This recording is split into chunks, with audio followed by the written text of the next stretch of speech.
Hey guys, I'm making this video just to talk about an important topic, which is taking a house loan just for tax benefit. Is it a good idea? Is it a wise decision?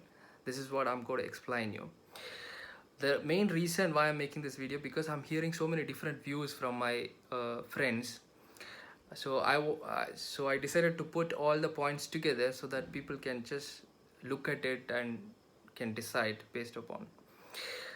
So I'm going to explain you in three stages. One is what's the real benefit you got to get out of it, and what are the concerns you need to keep it in your mind, and how you can finally take a decision, right?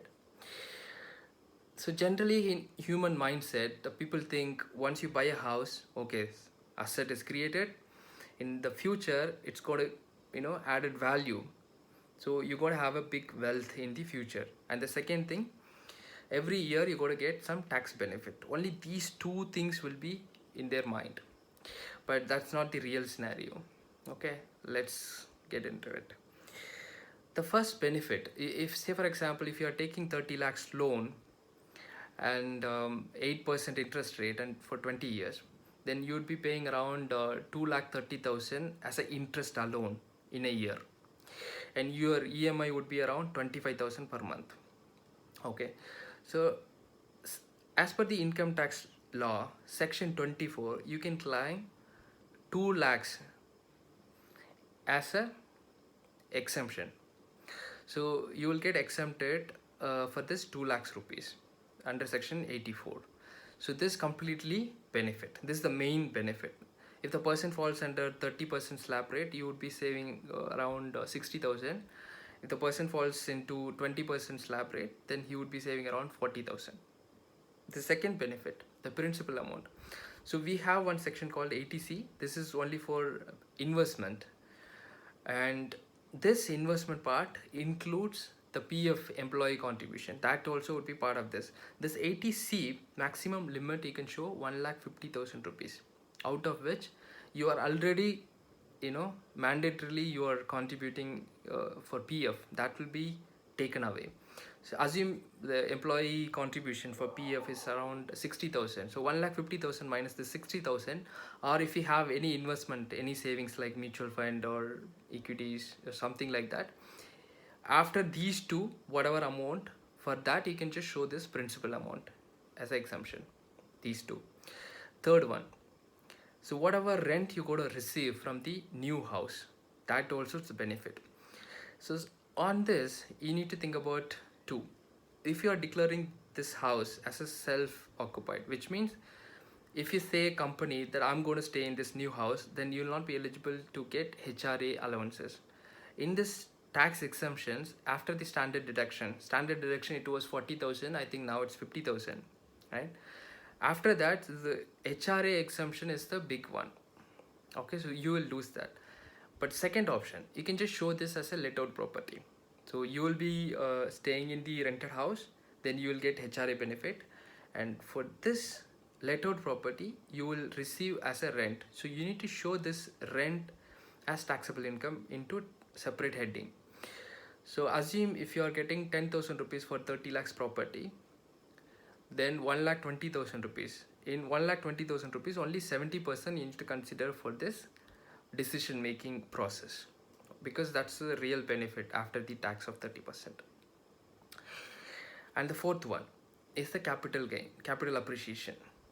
So generally for in real estate in metro cities, it's around 8% it's getting increased, right? But last 5 years it's not that great, it's not increasing that much, but generally 8% assume.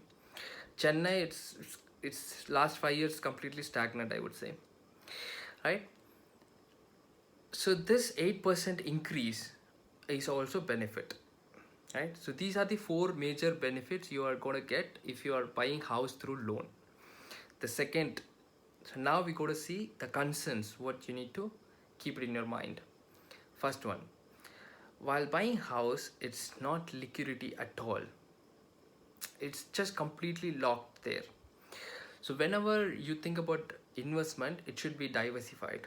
This is not at all diversified. If something happened to real estate, it's not booming, or if you don't find any buyers to sell this house, you'll be completely stuck. If for any emergency you cannot use this money at all for 20 years, just completely locked unless you're going to sell it. Selling also, you need to put a lot of effort. It will not happen immediately, right? So that is the major risk. You need to think about it. If the person is buying emotionally, if he really needs a house, then he doesn't need to think about all these things. He can just go ahead and buy a house, because that person not need, not necessary to think about all this financial impact, right? So this video is only for people who think that buying house is an investment or tax saving benefit.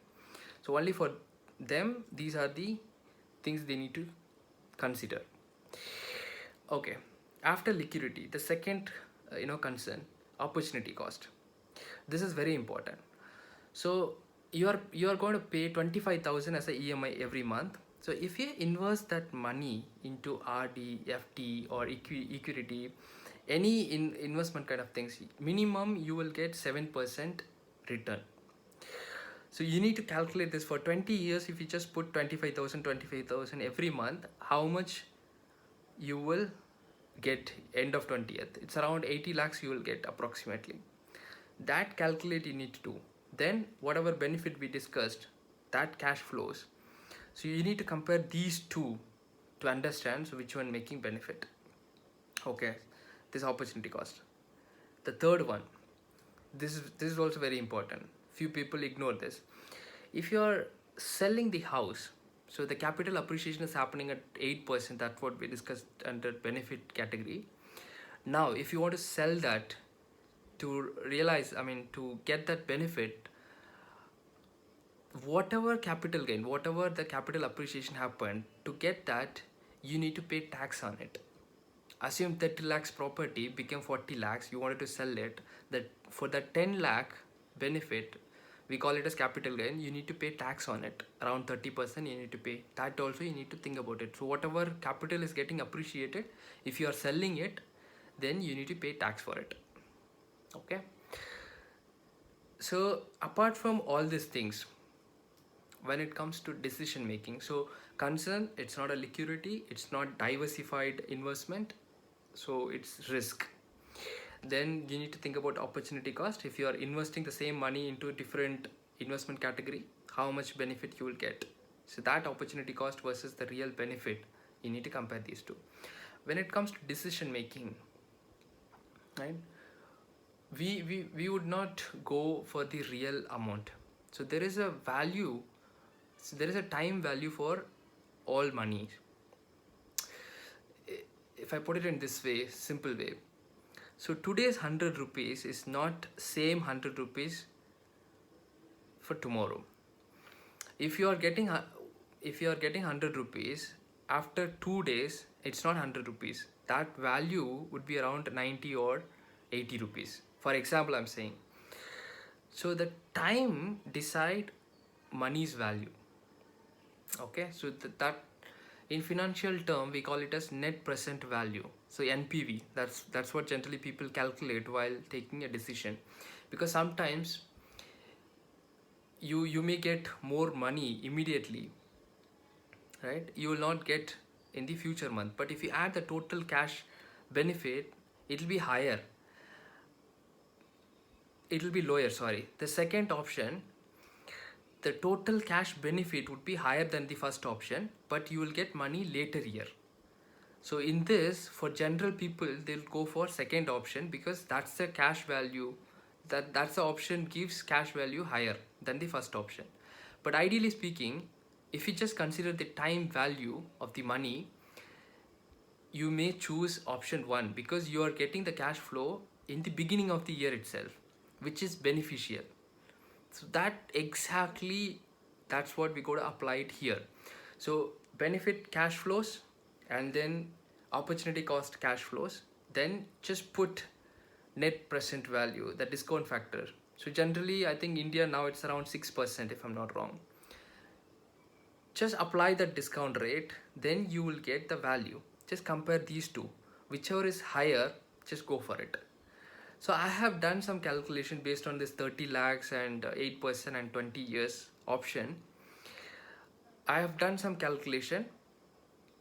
If I invest the 25,000 EMI every month to RDI or some minimum 6-7% return, any investment, then I can understand, I can tell you the option 2, investing on something else which gives you more benefit rather than buying a house. That is what I understood. If you want, I can just share the calculation later in later videos. But this is what the reality is. Don't blindly go for housing loan just for tax benefit or capital appreciation.